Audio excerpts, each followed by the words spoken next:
football, aka downtown Nino Brown.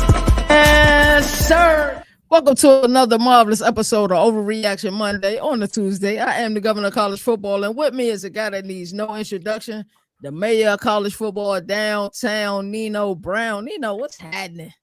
Coming up on a Tuesday, baby. Let's get it. I feel like, I've been gone for a while. I had, a couple of weeks, kids driving me crazy, but you guys, you and Moon, been crushing it. Like I said to Dino the other day, anything that sneezes at college football, you guys are on it. So kudos to you two guys for holding it down, but I'm excited to be back. Overreaction. I caught a little bit of last week's Dino's top 10. Me and him kind of talked about it in the green room for Debbie, but I love it. I'm excited to be back. And yeah, I had a Debbie episode that did some numbers last week, bro. Yo, hey, he maybe he's the new Marion Hampton, maybe he's not, but we'll have to see. I just had a funny feeling he gonna be something. That's exciting, man. So we gonna kick this episode off. Typically how we like to kick it off. It's been a lot of headlines over the last few weeks, so let's address these headlines rapid fire style. So let me get your initial thoughts on the college football 26 trailer. I mean, right off the rip, just getting better and better. I noticed Alabama is the first team we see right off the rip. But BC making an early appearance in the trailer. I was excited about that. They was on the reveal trailer last year too, wasn't it? Yeah, but early, I'm talking within the first 12 seconds. BC's field on there, so that was nice to see. A lot of stuff, to be honest with you. A lot of little nuggets that dropped. I got here in the notes. The commitment hats. They're teasing us here. Are we gonna get that version of it? Are we really gonna go all in on it? Right. Ton of mascots. I know mascot edition was huge back in the day. It was. Could we see the mascot edition brought back to college football 26? That'd be interesting. There's going to be a lot of revamped music, modern music through the marching bands, but we had Metallica, Enter Sandman in the intro. That was just, they were pulling on the strings. They were giving you a little tidbit of everything, right. And then there was like the Easter eggs, like the drone cameras that I like that they're showing on the field. The clock distortion. They like the home field advantage was more apparent in this thing with the shaking of the screen. Like when you go to that pot where it was Oregon State versus Oregon, right? And you had Mateo going in for the sack. Like you could see the quarterback's vision was shaky. So when the crowd's ramped up, they're getting more of the distortion to what they're seeing, how they're feeling being opposing team coming in. So a lot of little tweaks and things, they closed it out with Jeremiah Smith and Ryan Williams. Obviously they're on the cover, but if you watch what they did, his catch, the quick turnaround catch, that wasn't in last year's college football. I noticed they had a little thing, and then the one-handed catch of Jeremiah. They're showing you, giving you a little bit more, and they were just kind of dropping it here and there as well. I'm trying to think what else that I liked. I don't know if you saw, but there's a trailer, and then there was another trailer. There was the Madden 26, college football 26, the call. Show the kid getting the call in the draft and how they kind of kept flipping back to you went to Texas knowing you were going to be buried on the depth chart. You know what I mean? But I thought that was kind of cool. I like how I did like that. They're integrating Madden. Are we going to be able to upload the rosters into Madden?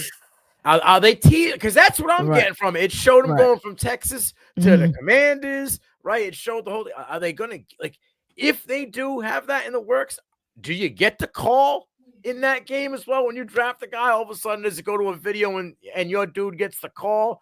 Arch Manning gets the call for the next one that comes in, getting drafted by whatever. I think there was a lot of little tidbits that they dropped off in the trailer that we don't really know. They showed us they announced on the website what they're going to have into it, but they were giving you little tidbits here and there in the trailer. I loved it. I can't wait for the game to come out. I think it's going to be absolutely crazy. Wow, I like a lot of your takes. If they could find a way around the name, image, and likeness element of it, because they were saying, hey, we can't export rosters last year because we only have, this current roster of the game. So we couldn't even really adjust much of the roster last year. I I'm not sure how much we were actually able to adjust, to be honest with you. But if they can do that, I think it'll get more people to buy Madden. 300. I mean, they had 300 coaches in now. So if That's they can get crazy. 300 coaches in the game, I'm pretty sure they can Yeah. figure out the name, image and likeness. Mhm. Like, you know what I'm saying? If we're going to go from the football to once they go to Madden, they're in the Players Association. Right. You know what I'm So now it's like you're just going from being a junior associate to the Mhm. associate. You know what I mean? I don't think they're I, just that would be crazy. eh, I don't plan on getting Madden this year, but that would entice me to get Madden, and I think that's why Madden is kind of playing. It's like nobody expected NCAA. I'm sorry, I keep calling NCAA college football 25 to outsell Madden. Like it was. I think it was the highest selling how sports long? How long did we video wait? game all time. We waited how long? We waited a very long. It was 26 years 11. almost? I What was think it? 11. I think it was 11 years because it came out. It was NCAA 14 came out Oh, 2013. 14. Yeah. So you were Yeah, almost a 11 dozen years. years. You know what I Yeah, mean? that's a So long time. people that wait that long and they finally get a taste of it, Mhm. whether it was good or bad, they Right. were going all in. Mhm. I think if they put in, say, 4 to 6 major tweaks in this version of it, I think Mhm. they're gonna get the fan base to kind of like buy in on an annual basis. Okay, they're actually doing that. You got homeboy doing air breathalyzers between recordings Mhm. for the game. Like they're putting in work. Like any of these announcers, I forget what his name is. Not Herb Street, the other guy there that does the play-by-play for the game. What's his name? Um, You know what I'm talking about, I right? know who you're talking about. It's not Reese. I actually posted a Reese short Davis, of him. right? Is it Reese Chris, Davis? is it Chris? Oh yeah. Reese Davis is Chris Chris Fowler. Fowler. Chris Yeah. Fowler. There we Shout go. out Yeah. D now. Mhm. But yeah, he's doing air treatments. Mhm. So they're working. I mean, Right. I think the game's only going to get better and better. And like I said, the fact that you got kind of like I want to say it's personal moves, but the Jeremiah Smith and Ryan Williams in there, like when you see other different things, like maybe if Travis Hunter was still there, would you get the style of play of Travis Hunter, like the Right. lankiness, like kind of like the Merton Mhm. Hanks did back then? Because in Madden, Hey, you Merton got the Hanks neck was break from crazy. Merton Right. Hanks, right? And Right. that was back in the day. So Mhm. I'm happy and impressed with how they're actually listening to the fans Mhm. and improving things that we want to see. We waited a long time, and now the game just seems to be getting better and better. I think that was the biggest takeaway. A lot of people who played the game, they continue to say no. They listen. They really listen. I used to get concerned with Madden when people say they listen because it's Madden Ultimate Team game, so they're going to cater to that community. But a Right. lot of people saying this is the deepest dynasty we've ever seen in Madden. That kind of entices me to get it a little bit. I don't think I will. At least day one, I probably won't. Even though I did get a day one last year, but it'll be interesting. I know this week was Madden week, so I'm expecting more college football 26 news probably next week because we're almost in that month range before because the release date is what July 10th, Hey, and I almost a think month early away. release. Yeah, Yeah. so we should start getting nuggets every week. Absolutely. So Greg Sankey during the SEC meetings in Destin, Florida, he ain't hold back on anything. He's SEC being the premier conference, all of the media that was there, he was just showing this thing. And typically, it seems like whenever he does take digs, he try to make most of his attacks about the Big 12 and about the ACC. But it seems like, and then like unintentionally, like kind of the Big 10 quarter straight in the midst of him talking about how good SEC ball is. And that they are the premier conference in college football. What are your thoughts on that? The straight bullet, I think, is cutting hairs. Mm-hmm. Only because just this morning on the Dan Patrick show, he went out and said that, it should be the 12 best teams. No automatic bids. That's what he believes in. And that, like, Big 10, Big 12, SEC, and the ACC should get some autonomy to it. You know what I mean? Because they're the big. So he is kind of talking about them as a whole. But in reality, is he wrong? When it comes to football, college football, is he wrong to say that the SEC is the one bringing in, the most revenue? They're putting the most guys at the next level, right? Like out of the SEC, if you start breaking it down, they're number one pretty much across the board. But what he's saying, what's wrong? Because anybody can leave the NCAA. There was the NCAA versus Yale in 2003, where Matt Kidd, the judge, said that any individual team, like the NCAA, can't enforce anything against a school. Like they can't force them to stay. They're entitled to leave and start their own thing if they wanted to do that. So just because he's saying it now, nobody expected them to do it. Mm-hmm. Why wouldn't they? They got the $3 billion contract, right? They're the guys with the most money. Again, I said before, they're the ones putting the most guys in the NFL. If you kind of sit back and think about it, they're the one with the ball in their court. I think in the rat race, if you're playing mousetrap here, I think they're the one that's always one step ahead of Charlie Baker and NCAA. Like, he says he wants to be part of, the NCAA, but he wants more power. Well, I don't know if you can have your cake and eat it too. Because when you're part of a group, you can't be the powerful guy in the group. That's the whole point of the group, right? Mm-hmm. But maybe it's time. Maybe it's not that the SEC's time in the NCAA has come to pass. Maybe it's time for Greg Sankey's role to come to pass. Maybe he needs to take that next step and give that commission of Nick Saban and the gentleman from Texas Tech a call and be like, hey, I'm the current guy here. You're the money man. You're the godfather. But I'm the current guy in everything that goes on here. I'm the guy that's, behind the scenes making sure the SEC is the top, conference. We're getting the most bids wherever the hell we go. Oh, yeah, that's a fact. Whether you like it or not. Mm-hmm. I don't know. As I dive into this a little bit more, I don't think that he's really to say whatever he said wrong. It just people don't expect you to do that. And in the day and age of politically correct, right? Let's put yourself ahead of anybody else. Everybody's equal, even if they can't even spell their own names. You know what I'm saying? It's like you got participation trophies and everything else. But I don't think he's wrong. I mean, do I want to see a G5 get a bid? Win. Go undefeated in your conference and beat. And hey, you know what? Take those for all the shit that the Big Ten and the SEC and the Big 12 that I give them, and we give them in this community for taking on cupcake games. They're the only ones talking about taking on a tougher schedule and taking on that extra, conference game. That ninth game, right, to make it better. Why?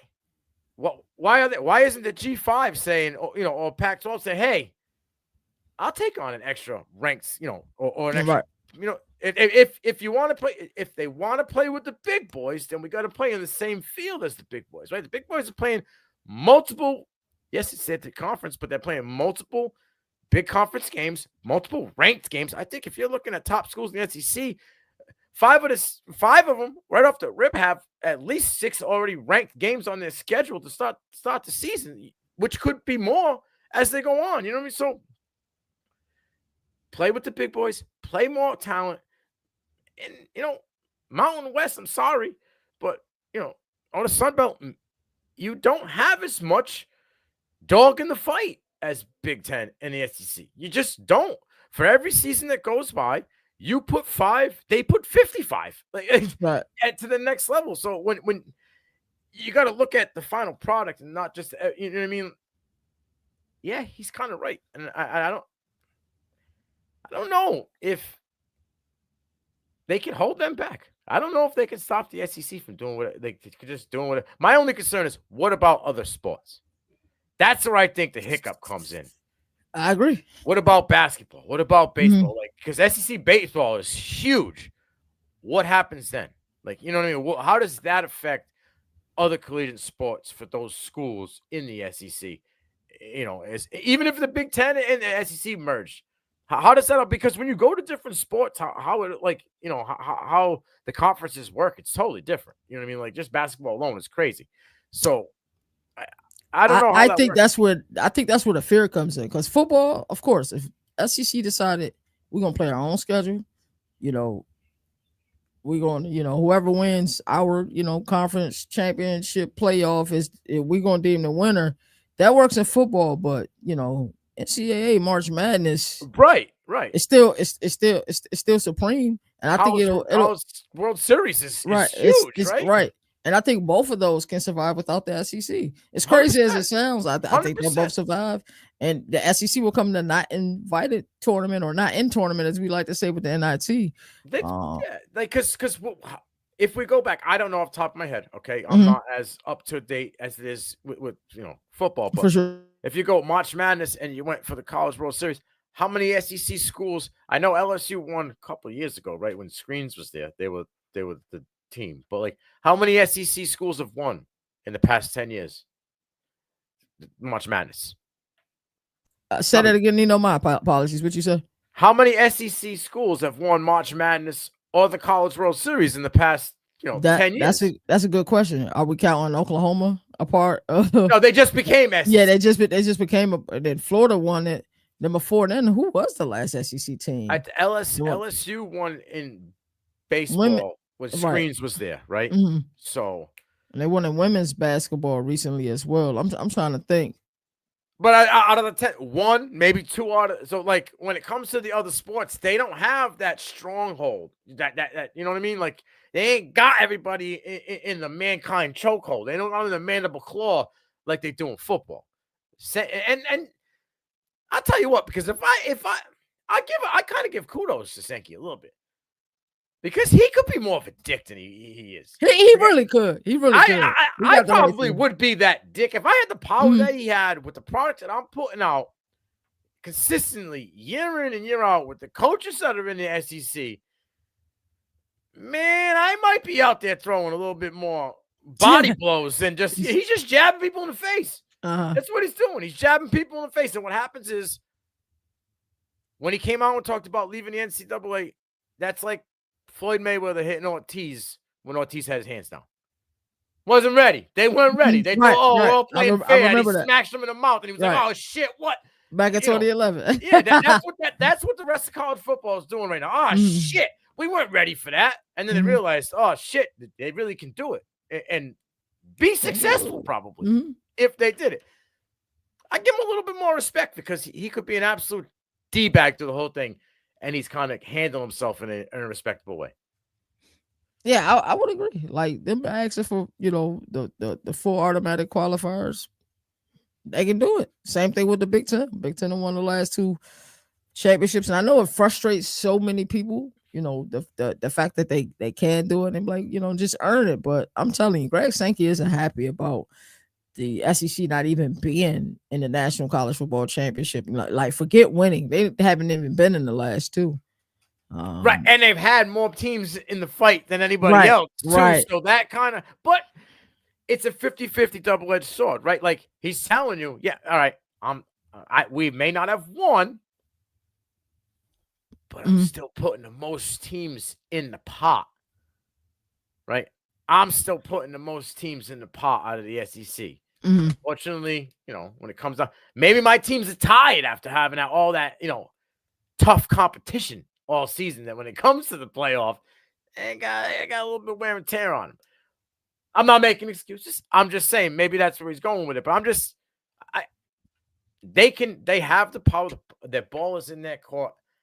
And I feel like if the NCAA wants to Martini Cleaves them and put that full court pressure on 90 feet. Wow, Martini Cleaves was cold, man. They trip over their own feet at half court and get smoked and be a highlight. Like the NCAA's next move has to be strategic and it has to be sat back and thought about how do we respond to this? Because you don't poke the bear. You don't. Not many people at all. Not many people are Leo, right? Was it Divergent, whatever that movie was, where he got ripped apart and survived? Not many people can poke the bear and live there, tell the story. So, Sankey's that bear. SEC is that bear. Don't poke the bear. Nah, don't poke the bear at all. Like you said, he could be far worse. I think the reason he isn't in the hesitancy is the other sports because volleyball. It's really fruitful, and Pitt is a really good team in women's volleyball. They're in the ACC, so you start to look at some of these other sports, and I think that's where the hesitancy is. College football, they would be fine, but it's the other sports. He would do a major disservice unless it was the merger with the Big Ten and they both decide to succeed from your union, that union being the NCAA. That would be really interesting. It really would. So, speaking of the SEC, we're going to segue into another topic. Who's going to win the SEC in 2025, you know? Man, this one. So I went. I really like LSU, but when I look at their schedule, at number 2 Clemson, you know, first number 19 Florida. I think Florida's going to be strong this year. I think that number's going to climb. I think they'll be in the upper teens, probably in the top 12 by the end of the year. At number 9 Alabama versus number 13 South Carolina. Those are 4 tough games. I know, Ole Miss is on there in the top 25, but they're coming with a first-time starter in Austin Simmons. We don't really know what they're going to get. If Garrett Nussmeier in that offense, I think, have enough to kind of handle Ole Miss, even though they're at Ole Miss. The Clemson game, the Alabama game, that South Carolina, those are 3 real tough games for LSU. So I don't know. Will they be in the championship game? There's a good chance. I just don't know if they're the winner. And you look at Alabama's schedule, right? At number 4, Georgia. At number 6, LSU. I mean, versus number 6, LSU. Versus Oklahoma 20. And I know, I just said that, Ole Miss is at 24. But I don't think Oklahoma's getting enough credit. I don't know if they got all the pieces to the puzzle put together. But I think they got like 85 to 90% of the pieces to their puzzle put together. And I think they figured out where the pieces go, but they just haven't finished plugging in those pieces for the rest of that puzzle. That offense is going to be explosive. Brent Venables is a defensive mind, right? Like that's what he does. He knows that they're chirping about what that defense has been the past 2 seasons. I mean, we're not blind here. It hasn't. I don't think that their defense is living to the standard of what we think Brent Venables should be putting out there as a product for Oklahoma, right? Do you believe that last year? No, no. I So, have to agree with you. Yeah. I think he knows that he's got. So I think this Oklahoma team is going to be tough SEC competition this season. So that game kind of scares me a little bit. Texas got a hard schedule. They do. Some tough opponents. They start out with at Ohio State, right, number 5, at Florida. Again, they play Oklahoma at home, at Georgia. Then they play Texas A&M. And Texas A&M, we don't know what we're going to get. No. Marcel Reed in Elko in year 2. But Texas A&M is a battle. It always has been, and it always will be. So by default, my leader to this SEC winner seems to be Georgia. And they seem to have the easiest schedule, I think. Really? Out of the group. Well, look, I mean, yes, they play Alabama, but they play them at home. I think that's huge. In Athens, that is a huge advantage for them versus Alabama. Okay? I know, and from what I'm hearing and reading, Gunnar Stockton heard everybody talk shit. He did. 100%. And Kirby said it already, that he heard him. And he's making it aware that, he's going to make sure he's checking off those boxes for everybody that's got something to say. But at Auburn, that's a battle. But I don't know if that's, a game Georgia should lose. Against Ole Miss, it's at home. I think they'll win that game, right? They got a week off, then they play Florida. But is that at a neutral site, that game against Florida? Jacksonville, right? Yeah. So it's always at a... I think that Georgia would have to be favored double digits in that game. Right? For sure. Then the next really difficult matchup is Texas, but you play them at home. And there's no disrespect to the other teams on the schedule, but Marshall, Austin P, I think number 19, Tennessee, I think that number is going to drop. Oh, yeah. By the week. Oh, yeah. So when Georgia blows them out by 35, in week 3 of college football, I just, Kentucky, they got a lot of things to figure out. They got to find a whole new wide receiver room, right? Another quarterback, another running back. Like this is year 3. They just keep flipping over the leaders on the offense. I think, like I said, I like Jackson Arnold. I don't think he's getting enough credit, but I don't know if Auburn's gonna be able to put all the pieces to the puzzle together to battle Georgia in week 7. You know what I'm saying? Or week 6, whatever it may be. Yeah, that's schedule. Mississippi State, they got a lot of questions to answer, a lot of boxes to fill, and then you end up with Charlotte and at Georgia Tech. The Georgia Tech game is a questionable game because you could be looking at a 4-7 Georgia Tech team, or you could be looking at a 7-4 Georgia Tech team at that moment. So you really don't. But I think out of the 4 teams I mentioned as the leaders, I think Georgia kind of is the leader of that. But then I got 2 dark horses. And I know South Carolina has a very, very, very, very tough schedule, but who gives a fuck? Pardon my French, because every year they have a very, very, very tough schedule. Every year. For the past 3 seasons. Right. And they seem to somehow either be elbow eligible or be right there. Like they were 1 game away from being in the playoff last season. 1 game away. And some arguments say they should have been in the playoff last season over Alabama. So, I mean, South Carolina at number 6 LSU. That's the flagship. That's what we're going to see if Sellers has took the step, if we're going to be moving forward. And they're going to want some get back too versus LSU because they got robbed in that game. The referee late calls and all that other shit. They play Oklahoma. But I think South Carolina is ahead of Oklahoma and putting the pieces to the puzzle. Number 9 Alabama, they play mid-season. Then that Ole Miss game, I think they're a way better team than Ole Miss, right? I think that they win that game. They win the A&M game, and then they close out the season against Clemson. So I'm looking at 3 tough games, but every school I mentioned previously has got at least 3 tough games. So if they can win the games they're supposed to, and maybe win 1 and 9, I think they could be right there in the SEC championship. And then schedule looks nice. Schedule's kind of, I looked at it quickly. I was like, oh man, who's got that schedule? It's real tempting. You only really got Georgia and Alabama on your schedule. That's difficult.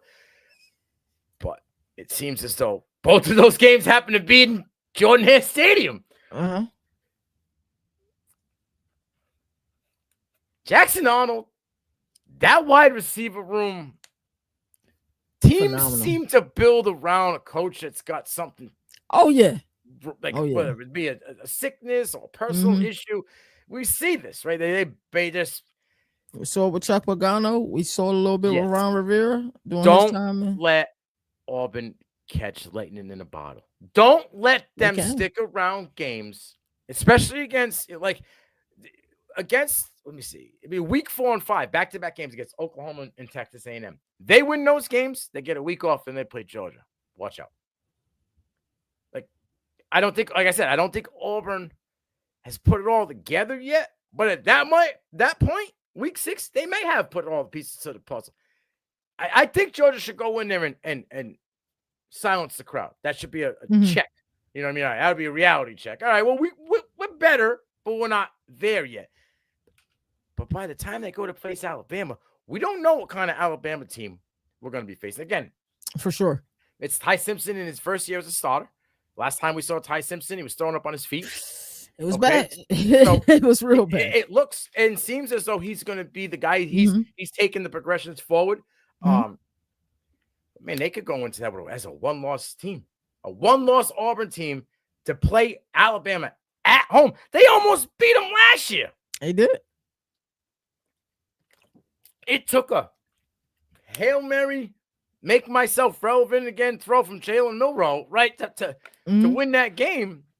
Bro, a 1-loss Auburn team to close out the year, man, all that talk about Hugh Freeze's job would go out the window if they were in SEC championship, right? Real quick. But yeah, I'm going to go with Georgia, but South Carolina and Auburn are my dark horses, man. I think there's a really, really good possibility that these guys could be in the double digits in the win column this year. I love how you broke it down. Like you went through everybody's schedule and you play an SEC schedule.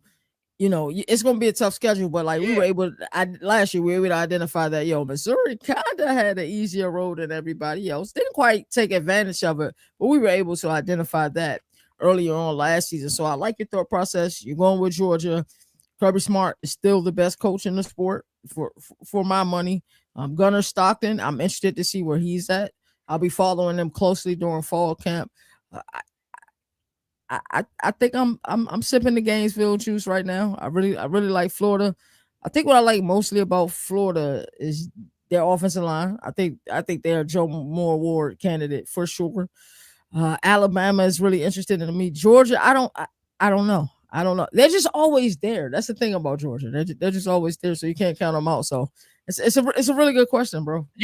I just look at it as Georgia really only got to score like 15 points a game. Oh yeah, they don't play defense because I try. It don't matter what year Right. it is. They just their defensive stars are just plug and play Right. from year to Yeah. year. So if Nate Frazier, we got glimpses, right? We did. We certainly did. So what was it, Clemson? Yeah, it's Like his first it's game? his room. Yeah. Everybody Yeah. gone. Mhm. Everybody gone. It's Nate Frazier's room, and you have a mobile quarterback. Which probably should help you because somebody got to stay home, right? So somebody got. I'm interested to see how they use Zachariah Branch as well. So that'd be over interesting. there in that offense. Like as I'm saying, it could be a different looking Georgia Bulldogs offense. It'll be interesting to see if they use the guys the right way. Hey, they could be explosive, right? Like who knows? But it's hot with that schedule, that coach, and the way that defense plays. I can see that offense putting up at least 17 every week. And at 17, they're tipping the scale. But I wanted to say something real quick. We talked about SEC winners. Right. They won 9. This year alone, they won 9 of the 22 sports in the SEC. They won. 9 of the 22? They participated in. They won Auburn won men's basketball. Texas won baseball. LSU and Oklahoma. LSU won gymnastics. There's quite a few. So yeah, they were right there. So that'll be interesting to see how that would go with other sports. Like I said, I think that's gonna be a major holdup if SEC is to skidoo. Interesting, really interesting. I like that a lot. So speaking of which, and we already 30 minutes in. Don't even feel like we've been live that long, to be honest with you. Who will be the first coach fired in 2025? Oh man, this is a tough one because Sam Pittman. I think it's his time has come. He's bought himself a little bit of time, but I think Sammy Pittman. I think he if they don't get it figured out with Tyler Green, I think we're bringing in Bobby Petrino back there last year. It was kind of like an insurance policy for Arkansas.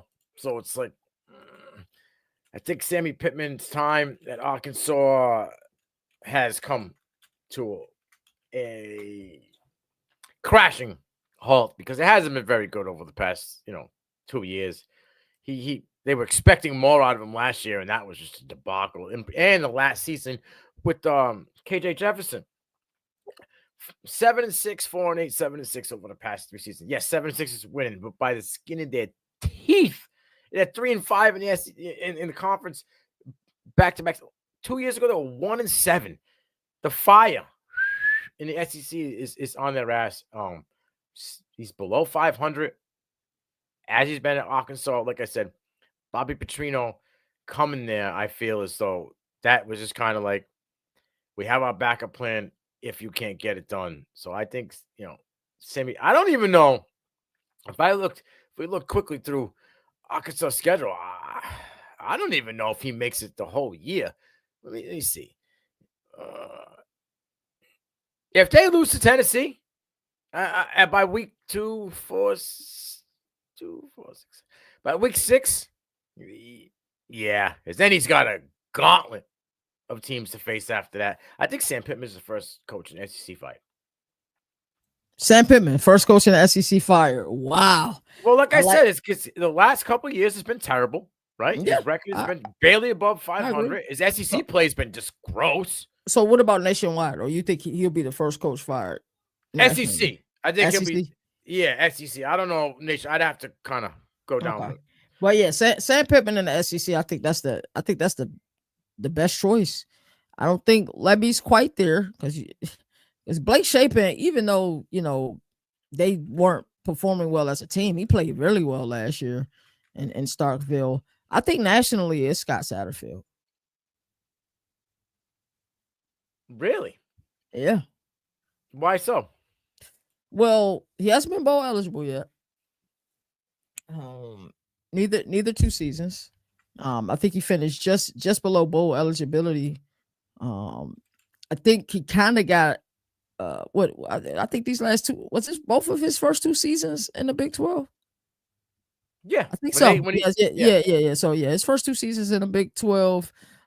He's been able to. He did it. He's done. He's doing the work. I don't want to take that away from him. He's definitely doing the work. But I think if they start off rough, because you look at the Big 12. I think Big 12 is this the deepest quarterback one we've ever seen in the Big 12. Like when we start to look at the quarterbacks, like Caden Salter, Sawyer Robertson, Rocco Beck, Jalen Daniels.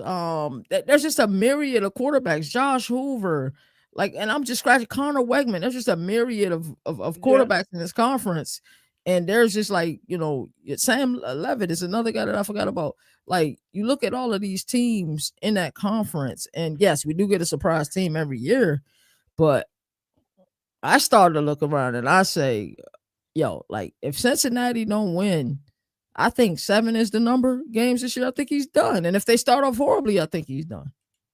All right. My question is, but why? Right. When he came in year one in Cincinnati, they were terrible, but they were totally rebuilt. That was after everybody left, right? All the stars left. And they made the move. And they had no recruiting to come in that class because they were leaving to go to the next conference, and they were smoked. They were terrible, right? But not dramatically, but he went from 3-9 to 1-8 in the Big 12 to last season was 5-7, 3-6. So it's improvement, right? I mean, what's he working with here? Brendan Sorsby? Right? I mean, you got Tyree Walker and Evan Pryor as running backs, but you're looking at a brand new wide receiver room. Everybody's gone. They brought in 4 transfers to the portal. Man, I think 6 is the number. And if they get 5, I don't know if he gets fired. I think being bowl eligible or being on the cusp. All right, I mean, being on the cusp because you were in games. We're getting blown out in the losses. Like if you're lost, no, they were in games. They were certainly. That's what I'm games. saying. So I don't think that for that reason alone, I don't know if he's on the hot seat as much as you would think. Just because, again, the recruiting class, people aren't just knocking down the door to go to Cincinnati, right? You know what I mean? Right, no. You're 100%. You're 100% correct. But I mean, the schedule. Startups, they could be 2-1 to start the season off, right? Like they play Nebraska, then they got Bowling Green, Northwestern State at Kansas. Kansas, that could be a dogfight. I know Jalen Daniels is back, but they lost everybody. Like wide receiver room is kind of bare. Devin Neal's gone, right?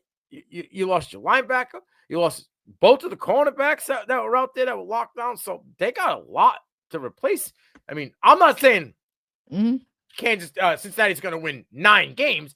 I'm just saying that's a win. I always say that's a loss. But UCF, that's a possible win. Oklahoma State, that's a possible win. And then it gets ugly, right? But we don't know what BYU again because we don't know if is even going to play. And he's going to make a difference. He's going to make a huge difference. Going on there. And then TCU. Is Hoover 100%? Like he's, by the end of the season, he probably will figure that out. But I'm saying, like, are they going with the new quarterback, or is Hoover going to come in mid-year and take over? So there's some questions. I could see them. Let me see real quick. 1, 2, 3, 4, 5. All they gotta do is mess around and win one that they're not supposed to, and they're bowl eligible. I agree, but this may be the best coaches carousel class we've had in years. Glenn Schumann, defensive coordinator at Georgia, he'll be getting a job soon. You can even say somebody like a Jamie Chadwell, because hell, Liberty got the easiest schedule in all of college football. He'll be looking for a job. Joe Sloan, LSU quarter. And a lot of these guys that I'm naming are young, like under 40. Kane Womack at Bama. You really start thinking about this class of carousel coaches and how the sport is getting younger. It's like, like what? How you feel about Luke Fickle? Luke Fickle did just get an extension, but bruh, if they don't get it right, like you 100% confident in Madison, and he did go back to the older style offense that they had. He did get rid of the air raid, even though I love the air raid. It just never looked right at Madison. But when I look at Scott Satterfield and I begin to look at this next pool of coaches, there's so many talented coaches under the age of 40, brother. There's so many. So I look at the pool of coaches and I think they say, hey, man, hell, we want to go defensive? Want to go get a culture builder?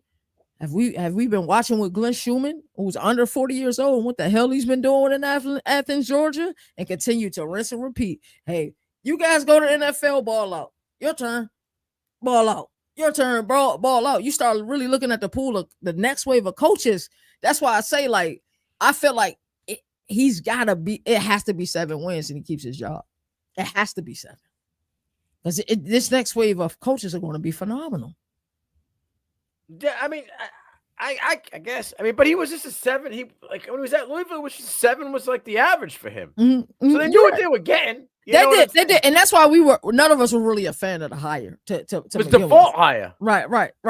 He was kind of the guy that was still there. All right, we pick you. That's what I said when it happened. I'm like, right. I wasn't. I just going by like what he's done and what. But prior to homeboy, what's his name? Desmond Ritter? Yeah, before that, Cincinnati wasn't really a marquee team that they weren't. So, they were respectable when they were. Was it the Big East when Brian Kelly was the coach there? Yes. But that was many years before then. So you're 100% correct. And I didn't think Scott Satterfield was the guy because of the culture that Luke Fickle be. Lo and behold, I didn't also know they were going to the Big 12 at the time either. But also, I know the Big 12 is a little bit more appealing.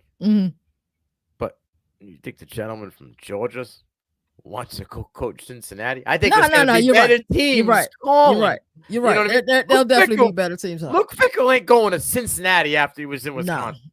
The name alone brings a higher class of school for him. You're right. You're right. Jamie Chadwell might consider it, but you're right. Cincinnati isn't a hotbed for talent.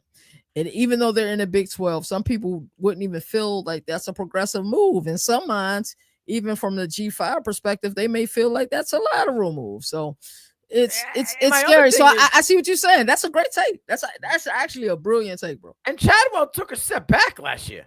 He did. He lost his quarterback because of it. He did. But listen. If they are undefeated, if they are the G5 team this upcoming year, something is very wrong. This should be Jamie Chadwell's last year coaching at the G5 ranks. They have the easiest schedule in all of college football.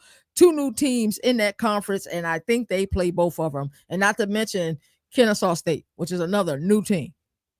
Like, Liberty should win a lot of ball games this year. And he should get a quarterback. It is a brand new quarterback, which he recruited, mind you. Right. From Coastal Carolina, for sure. Ethan Vasco, he did recruit them, recruit him. So like he's familiar with this game, but I don't know. Let me see this schedule that you because they lost what 3 more games than they did the previous season. They were what? They were like 13 and they were 13-1 the year before. Yeah, I mean they should be undefeated. You're right. They should be undefeated. I think James Madison could be a team that kind of gives them that's the game. That's the game. When I looked at their schedule, I said that'd be the. We saw what they did in North Carolina last year. And they go to Sun Bowl Stadium. Like you play in El Paso, Texas. That game's loud. It's not a gimme. Yeah, it's definitely not a gimme. But look, Missouri State, Delaware, Kennesaw State, Bowling Green with Eddie George at the helm. Right. Not year one. Yeah. Maine to start the year off. But again, easy schedule in college football. Not the most, and I don't mean this to be negative, but not the most talented roster either. No. No, that I agree with for sure. So, but yeah, no. Shadow went from Coastal Carolina to Liberty. Mm-hmm. Lateral move. Yeah. I think we can say that now for sure. Yeah. I think that ACC would be before the Big 12, in my opinion. I agree with that. Who's getting fired in the ACC? That's funny. It could be Brent Pry, and I would hate that. I was gonna say Virginia Tech. Yeah, they've underwhelmed. They've underperformed. Me and Dante from East Coast Gridiron, they have. Kyron Jones took a major step back last year. He did, and a lot of that was Tyler Bowen, who's now I think like offensive line. He's maybe an analyst with Ohio State now. Change too late. You could have made that change mid-year. I agree. Okay, listen, either you change to what we did last season, or I'm gonna start calling more plays. Yeah, and then they lost it. So Brent, and I hate that. Don't even sound right because he's such a stand-up dude, man. But yeah, it could be Brent Pryor because Clausen is gone from Wake Forest. Who else? Hold on, that's somebody we're forgetting about. Virginia. Oh, Tony Elliott. There it goes. Yeah, but it's not just Tony Elliott. Mike Norvell, baby. You're right. But they were one of big fish, right? You said Georgia, right? Yeah. Hey, Glenn Schuman's taking that job. I don't care what anybody says. He's taking Florida State. It's not hard to recruit to Tallahassee. And the first thing he should go get him a big time play caller. And I forgot Sean Lewis. I don't know how I forgot about Sean Lewis. I think he might be another guy who's on. He got a rebound. Too much bad baggage over his head with Colorado. That's true. With all that other shit that went on. That's true. But he was mistreated in Boulder, bro. He really was. But you know how it is. It's most recency. The recency bias. Yeah. You know? It is. So yeah, Schumann will take that job in Tallahassee. That's not a hard brand. He just had to go get a hot shot offensive coordinator to go with you. That's all I would ask him to do. My guy Chris from the last call, he always brings up this guy's name. Mm-hmm. And maybe he would leave Army for Cincinnati. But I just don't think that, what's his name, the head coach of Army? Munkin, right? Yeah. Todd. No, Todd. It's not. Not Todd. No, that's the guy that's in Baltimore. His brother. Baltimore. Yeah. But yeah, Munkin. Maybe that would be something that Cincinnati could entice, right? Yeah. But they was able to, do great in their first year in the American last year. So I think that's the level of coaches that they need to target if Satterfield is going. But you know what? I wouldn't be surprised. Like we said, we both agreed that he was head coach by default. Right. So everybody left, and he was like, it's like the last. It's the last. He went from Louisville. Yeah, I would just slide on over. You know what I mean? Louisville instantly got better after he left. Yeah. Those were his players. No, he brought his own quarterback in there. Yeah, he did. He did bring Plummer. Both years he brought his own guy in there. So yeah, he did. And this year as well. Yeah, that's the thing. College football. I'm gonna bring my guys. All right. Alrighty. So we're gonna get into how you looking on time. I know. I can give you another 15. Another 15. Okay, we'll run through these. Continuing our preseason award winner series, Nino, who are your candidates for the Doak Walker Award? And give me a few dark horses, but I knew you was going to do that anyway. So I'm gonna go Isaac Brown. Oh yeah. Jeremiah Love. I think this is the year Nicholas Singleton figures it out. I think he kind of pulls away from Katron Allen. You think so? I'm interested to see that. I don't know why. There's a couple of dark horses guys here. He's kind of like my dark horse. Should be an obvious candidate. I don't know why nobody's really talking about him. I understand Cedric Baxter's coming back, but Wasn't this dude, Quintravon, whatever they Quintravon, Wisner, dude, did it in the SEC last year, over 1,000 yards. Wasn't the starting back to like week 3 and continue.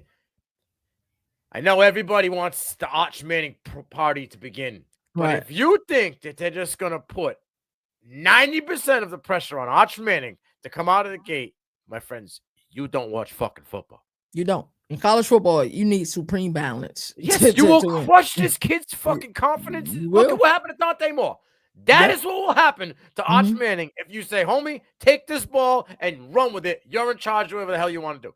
They're going, I'm not saying the kid doesn't have talent, but they're going to let him gradually get better. So they're going to need a solid run game. And when you have a guy coming off a major injury, you're not going to be like, all right, Baxter, you automatically win RB1. You'd be like, oh, the guy who rushed for 1,100 yards and almost had double-digit touchdowns, you're going to start the season off, right? And if he's just as hot as he was last year, why would you take him out of that role? You won't. Sarkis not stupid. You ride the hot hand.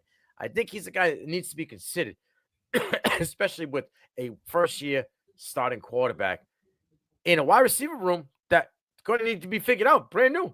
Two new guys on that team. So I think Wisner should be getting more consideration. Jaden Ott. I like that one. I think Jaden Ott could blow the fucking doors off this year. I think with Matera at quarterback and what he brings both in his arm and his dual threat capability, I always say this: when you got a quarterback that can win with his legs and is good with his arm, either that's free safety or one of those linebackers instantly have to stay home. Yep. That opens up a lane. That frees him up with a half second, 3/4 of a second to win that edge, right? Jay Knott has that speed. We've seen what he can do multiple years at Cal. I think Oklahoma in that offense, I think, especially with Ben Arbuckle there. I like Arbuckle, bro. I think that this kid is going to be in this top 5 consideration all season long, right off the rip. And then I just happen to go back and I think of like what happened when Rich Rod was in West Virginia the first time. Okay, we saw a lot of running backs come out of there that were good. I think Jaheim White returns, and I think Jaheim White just bottle rockets in that offense. I think you have a quarterback again who's dual threat, but in that Rich Rod offense where they're bringing back all the veteran players, right? Like Slayton's in the building, Pat White's in the building, like all these kids. It's great to see. It's great to see. And Dabo does a great job with that as well. Yeah, 100%. I think Jaheim White is a kid that's getting slept on. I mean, Mekhi Hughes, right? The transfer to Oregon. He was a 1,300-yard rusher at Tulane. Now he's going to Oregon with a better offensive line, a better scheme, better. He could be a guy as well. Let me try to. Isaac Brown for me is one of them because this kid as a freshman did it with Duke Watson getting like 600 yards. You know, I mean, I am huge on Duke Watson. I'm telling you, that kid's Ahmad Hardy is another kid that you're looking at a kid that was in the top as a freshman. He was I want to say top 12, top 15 last year, and now he's in Missouri, wide open room. They lost everybody at the wide receiver room, right? Vernon's gone, Theo Weiss is gone. They're going to need to figure it out. Brady Cook's gone, right? Like their quarterback is gone. So they're all new. It's first year starter Bo Pabilla out of Penn State on a transfer. So I think Ahmad Hardy could get Jonathan Taylor type numbers and production. That's production for sure. So like I'm looking at 250 attempts for the kid. And I think, the sky's the limit for him. I'm trying to think who else.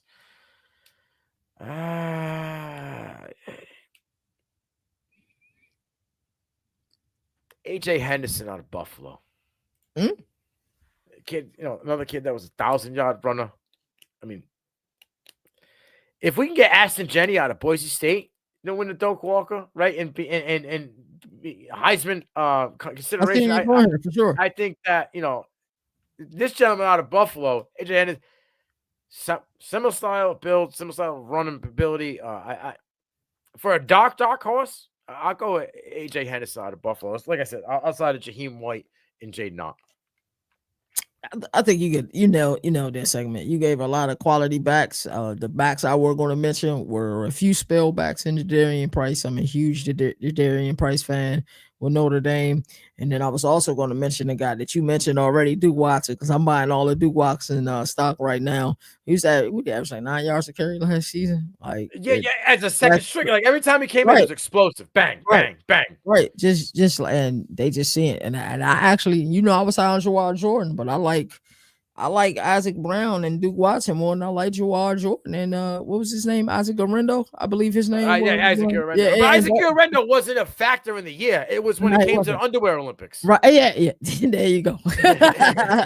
He showed a little bit of speed, a three-cone drill, and everybody went ballistic. Right. And ended up with a hell of a play caller at Cal Shanahan, which is crazy. So fall camp is just around the corner, and we'll end on this one. We'll save that last segment for next week. All right, sounds good. Because that way it gets the attention it deserves. Give me the 4 biggest position battles you'll be monitoring over fall camp. I think you might gasp for air when I talk about the 4th one. But first one up is Michigan quarterback battle. Are we going to have Underwood or is it going to be Mikey Keene? It seems as though everybody believes it's Underwood. Even the game thinks it's Underwood, right? But if you watch the game, he was throwing a duck. The ball was not a full spiral. It was so they're telling you where he's. I think that was kind of like letting you know where he's at right now. So I don't know. We got to figure out who's going to be the guy, right? We're not going to be going into week 1 with, is it going to be Underwood or Keene? I still truly believe they're going to go with the veteran and Keene. I think the kid with the most experience. That's a smart choice. If he fumbles the ball, and he's not, I'm not saying this guy's got to go out there and throw 303 touchdowns. Right. If you were okay with Cade McNamara, I think you might be all right with Mikey Keene. You know what I'm saying? Right. Give me 250, 2 touchdowns a pick. I'm okay. I think that's okay because your defense is stellar. There always will be. You're going to have a run game. You always have a run game. Physical on the line of scrimmage. Yeah. So that's an interesting battle that I'm looking at. Here's one you probably weren't expecting. Arizona's wide receiver 1. Ted McMillan's gone, right? Oh, okay. So who's going to be the guy to make either Noah Fafita take that next step, or is he going to fall all back into, the Homer Simpson meme and just be a guy that we're not talking about? He was hardest in his freshman year. He was 2023, not very good last year. No. And then, let's see what he does here. But they got 2 guys that came in through the portal.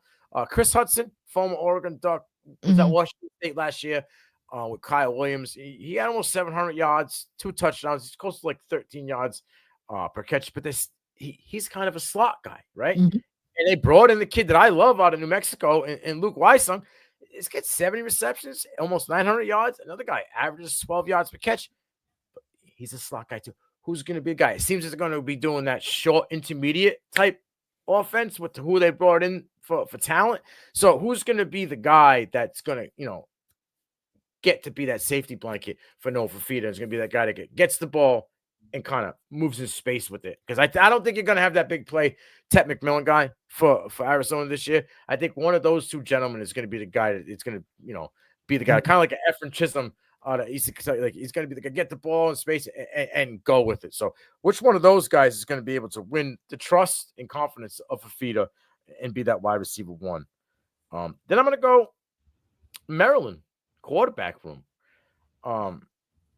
Justin Martin don't have much experience to him, okay? And when he was coming out in the 23 or 24 class, I think it was 24 class, he was like top 20, top 25 quarterback. My guy, Andy Pham, I trust my dude to the fullest. He's been an advocate on Malik Washington. Malik Washington is starting. Put me on to Malik Washington. He's 100% starting.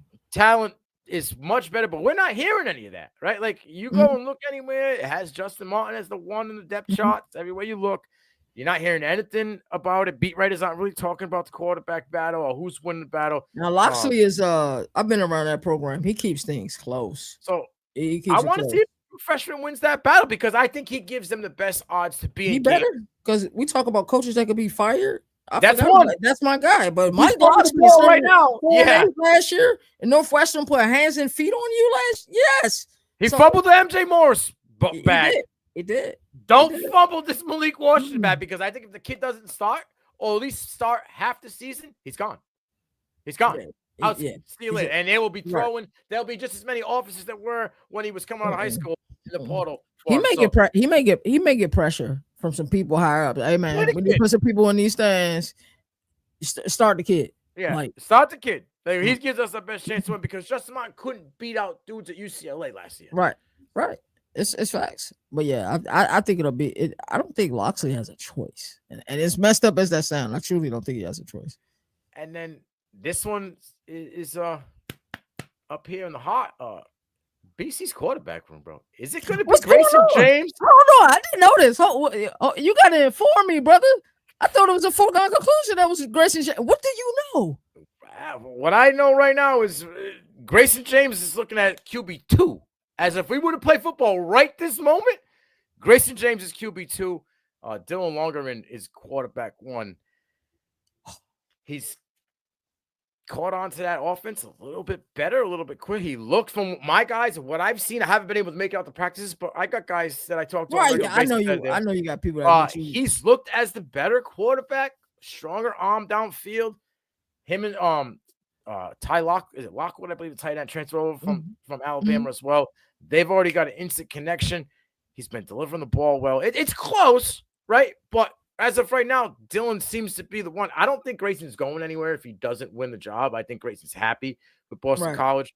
But maybe that out of spring, have that little edge for Dylan. Maybe that lights the fire on the Grayson James, and coming in the fall camp, he comes back and takes it over. But one key factor in this day and age, and it shouldn't be, but it is, when it comes to that NIL, he's the highest paid kid on the team. Mm-hmm. Dylan Longerin. Is he? Yeah. By a good amount. Hold on. By a good amount. Nino, why didn't I know this? I did not know this, bro. Yo, he was getting good money from Alabama before he left there. Like, he got $250K before he stepped foot on Alabama's field. So he's supposed to be a guy, and I know that he's getting a big bag from BC, and we don't have a lot of money at BC to be throwing around. So I think that is also, and it's Bill's guy, bro. He recruited him at Alabama. Like, he was the guy that, like, he was about that guy. You know what I mean? Like, he wanted. I'm pretty sure he was there then. No, maybe not. I might be wrong here. When did O'Brien leave Alabama? O'Brien, yeah, he wasn't even there long. No, when did he leave Alabama? He left 2019. Was it the year before or the year after they won a championship? It might have been a year after they won the championship. So this wasn't his guy. But I know that he is friends with the family. Really? That I do know. That is interesting. So that's something for me.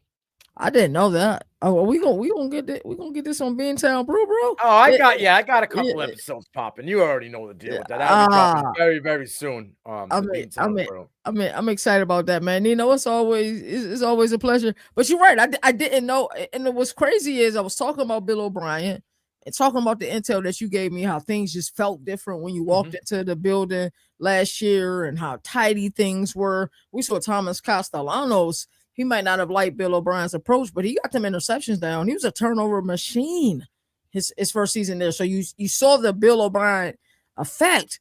And I just thought automatically Grayson James would be the guy. And that's why Castellanos was out of there. But what you're telling me now is crazy. Wow. Well, you gotta look. The kid was a 4-star, right? I'm not.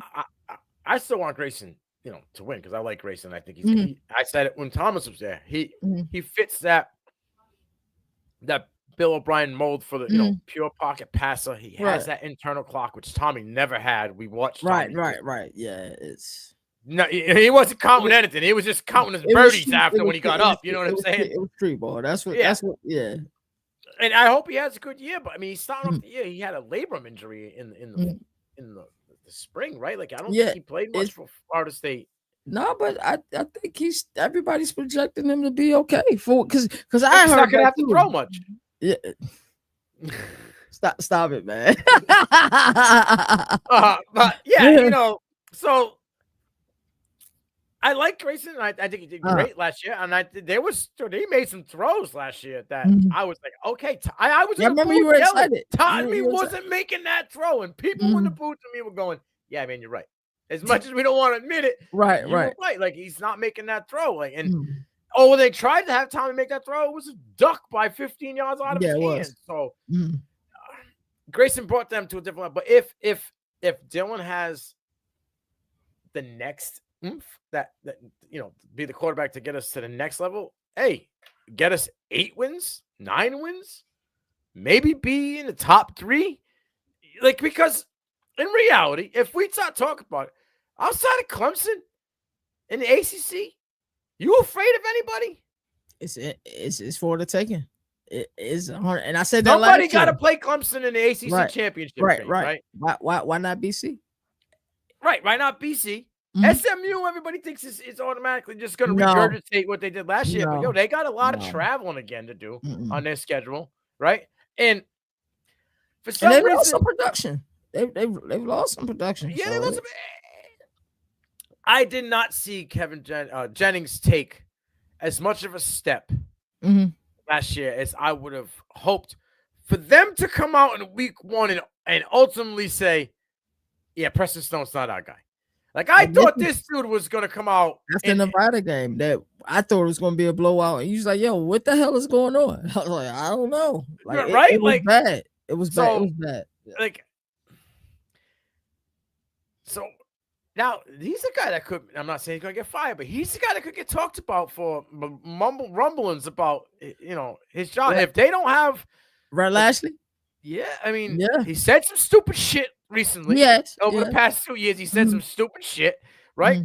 A lot of people at SMU had a bad taste in their mouths about how way he handled the quarterback situation. Yeah, Preston Stone was beloved. He was the guy that, like, he don't pay for anything. Right. Where he was, he don't pay for. He was a dude that was always in the community, working outside of the school with the community. The unwritten rule was broken. You don't lose your job by injury. Yeah, it was broken. And they didn't even give him a chance to win his job back. Coming into camp, we already were saying Jennings was the one. Right. And he brought them both to ACC Media Day. Like, he put on a show, bro. Yeah, he puppet master. I was upset with Red Lashley last year. But that's another. I'm not saying he could get fired, but that's another name that could get thrown in the pot. They're in Dallas though. Like, people don't bite their tongues down there. Texas football, don't piss those people off. No, you don't. So yeah, BC could be right there if they can figure it out. They could be right there. How sold you think Bill O'Brien is to Boston College? You think he wants this to be his final coaching job? You think he wants more? Yeah, that's the feeling you get.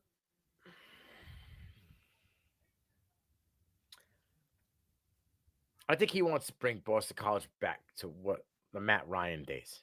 I think he wants, like, if you think about it, every time he's done something by himself, he's been successful. Yes. Right? He went to Penn State in the midst of a 4-alarm fucking blaze, bro. Nobody in the country would step foot on that. I don't think people realize how much he did for that program. I thought they were to erase that stigma that they had. I thought they were about to get SMU'd. When SMU got the death penalty, that's what I thought was about to happen with Penn State. I thought they were done. And he dug them out of a hole. And I don't think there was another coach in America that could have done it. That's no disrespect to anybody. They just couldn't have did what Bill O'Brien was able to do. Went to Houston in a shit mess, dude. He did. After coming out, they had losing season after losing season after losing season. Got the best out of Deshaun Watson. Got him to the playoffs, right? Granted, they got blown the fuck out that 1 week, but everywhere he goes on a solo tip, he's successful. I don't think he wants to go and for them to be successful, it's not just being above 500 in Boston College. No, Boston College football fans, like, listen, Boston College is I guess you would say it's a basketball school, right? Like, I would think that they're more of a basketball school than a football school. Maybe it's 50-50. Maybe it's 50-50, right? But it depends when you ask. Because during the Flutie era, they'd probably consider themselves. And then Matt Ryan, but like when it was the Big East, like yeah, that's a great point. That's a great point, right? Who was the dude from? Was it Dudley? Yeah, Chris Dudley. Jared does. Dudley. Yeah. I like Jared Dudley game back in like 07. And they had 2 point guards that were nasty. They did. What was their names, bro? But they both went to the NBA. That's gonna piss me off because you're right. They were cold. They ended up playing in the NBA too. So it's like, I think one of them was number 4. I cannot think of his name to save my life. I forget. Because I remember using him on a video game, bro. Jared Dudley was a first-round pick. He was? Play defense. Number pick 22. Could shoot the tray. Yeah. Like back when that wasn't a thing. It was 6'7", like shooting the three. And strong as an ox too, man. Yeah, he was a dude, bro. But yeah, like I think he can bring them to that. You know what I'm saying? To that relevancy of that Matt Ryan, Doug Fleet being that top 25 around that top 25. You know what I mean? Was it Tyrese Rice? Yes, it was Tyrese Rice. What was his jersey number, bro? I think he was number 4, bro. Yes, I told you. I remember him, and it was gonna frustrate me if I couldn't think of his name. He was cold. He was so cold. Yeah, he was a dude. And I don't. Who was the other guy on the team? I can't remember the. Raheem Sanders. Raheem Sanders. Yeah, he was a forward though. He was a local dude. Was he? Okay. Yeah, I remember Tyrese Rice was cold, man. Yeah, he had handles to him. He could shoot. Yeah, he could. He was smaller in stature, if I remember correctly. Oh, yeah, he was like 5'8". Yeah, I knew he was short. Yeah, but yeah, I think O'Brien's comfortable where he's at. I think success. But listen, they just got they're the only school in all of college football to be sponsored by New Balance. They got rid of Adidas this year. New Balance is going to be on the football jerseys. That was the only sport New Boston College had. That that's like where I grew up. That's a thing. So don't be surprised you see people out here sporting Boston College. Like, we love New Balance. We've always loved New Balance. That's been a thing for a long. Tim's New Balance has been a thing for a very long time. So that'd be cool. I know that I might get me a Boston College jersey just for the New Balance, man. Check. So like that he's cooking. He's got things going in the right direction. So I think he's gonna be there for a little bit. This is a fun episode. I swear, man. We do so much college football every week. Our episodes used to feel like a very long time. When we went through the first 30, I said, "Oh yeah, this is gonna be a long episode." We're gonna miss something. Yeah. The first 30 just went that fast, man. As I always like to say, there are no more victories in the sport that survive in the fast. That's why college football has the greatest regular season. And until next time, y'all take care, man. This was a blast, man. Appreciate y'all. Yes, sir. Today I am the governor of college football. Yes, sir. The mayor of college football, aka Down.